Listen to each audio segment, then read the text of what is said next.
The word is probably best used to describe a prince. But the art of being charming seems to have gone the way of fairy tales. Well, we're going to meet two guys determined to bring it back in the name of love.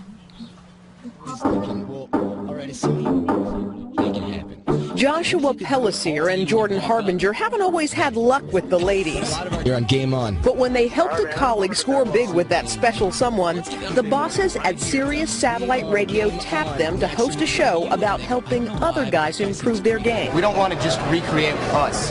We want to bring the best out in everybody so everybody can be themselves, but also just be the best version of themselves. It's not typically the woman's fault here. It's usually guys just don't get it. If you have a hidden agenda, and you look at someone in the eyes, they're going to know exactly what you're thinking. Absolutely. In addition to the radio program, the two also teach their technique in person. They started a school called The Art of Charm. All right, so here's what you're going to do. Part of their work involves field exercises where they coach men to get the girls of their dreams, or at least to get them to say hello. You guys are going to go out today and you're going to meet as many people as you can. Just say hello. You don't have to do anything else other than that. Let's go. One of their newest students, Nick, gives it the college try. Hey, excuse me? Are you familiar with Manhattan? Do you know like any good places where you can get a drink or, you know, meet a lot of people? Nick did not score a phone number, but his approach was still considered progress. All right. Yeah, man. She works at Mamma Mia for like 5 years. Yeah, that's why I was like, oh, you know the area. Thank you, bro. All right, so that was awesome. You didn't use your hand as much as I wanted to. Yeah, I figured. But it's okay. You used your body language much better. Has the 21st century male lost the art of the charm? Charm gone? I mean, I don't think charm's gone, personally. Everything revolves on this idea that you can make someone believe in you. You know, and that's what makes you valuable, makes men valuable as men, and that's what women typically are attracted to. Joshua Pellicer, Jordan Harbinger, and Nick Patel are here with us today, guys. All right, let's talk to the coaches first. All right, Joshua and Jordan, can charm really be taught? Absolutely. The problem is that most guys don't actually learn this. It's something we're supposed to learn growing up by example or through example. And this should actually be taught in school. What guys don't get growing up is the vibe that makes you a man. A lot of society has changed, and we just don't get that anymore. Well, I think what's interesting is you guys are really kind of giving a 101 on how to approach a girl and that kind of thing. Yeah. I mean, so what? Okay, so I know you were trying to help Nick out. So what do you tell guys? What's the best way to approach a woman so that you can actually make a connection? Okay, well, first thing that guys do, I think the biggest problem is that they kind of mess themselves up before they even get there. Yes. Girls are very, very... Why? How? Mostly. Okay, yeah, you're good because you're married, and I know you know this already. I'm going to be all over you in about 30 seconds. So you and your white boots are going to get attacked by me in a second. No, I'm kidding. No, the idea is that typically women are very, very, very good at reading body language. Yeah. Very good. And though consciously they may not know why it is they think that you're creepy. Well, it's like, you know what it is, though? If you're looking away, if you seem distracted. All these little things, you know? Look at me.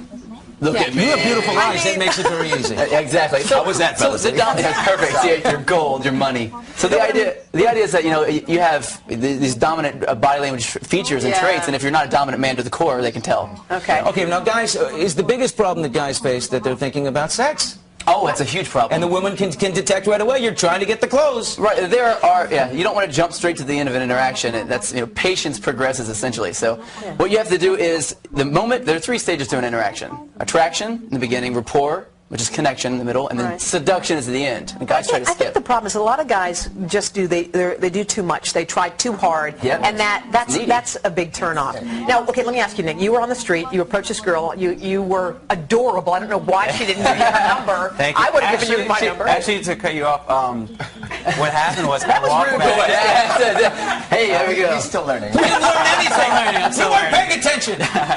But when I walked back, and I was walking back to these guys, I saw Jordan holding up his phone, and I'm looking, I'm like, why is he holding up his phone? Yeah. And I walk across the street, and he's like, dude, you could have totally got her number. And I didn't have that awareness at the time that I literally could have took out my cell phone and said, hey, give me your number. But do you think she would have given it to you? Do you think she would have? Absolutely. Yeah. So you just go up to a stranger waiting for the clothes and say, hey, can you know, where's a restaurant, and can I have your phone number? Sure. Well, what she was lacking, she waited around for the red light to change again and again. She was flirting buying with time. you. She was flirting with him. Nick, you let her go. She left the door. Now, wait a minute. You have a girlfriend. How does she feel about you running this school? And you are single, and I want to know why. Why? So you're first. Right, absolutely.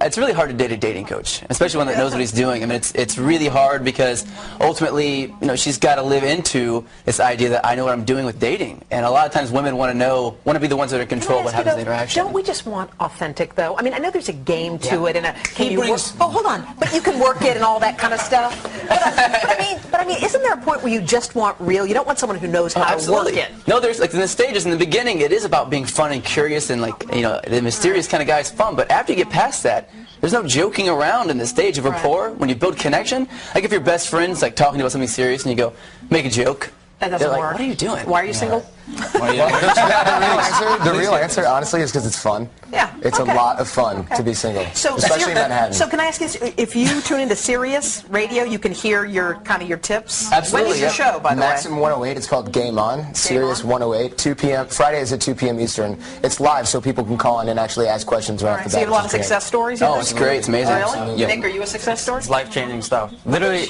it's literally one of those things when I look back on my life when I'm 7 years old, I can say, this is one of the 5 things I did in my life that changed everything. Oh, cool. You guys must feel pretty good. You guys, thank you so much. Look out for a caller later named Raul. It'll be really good. My name is Raul.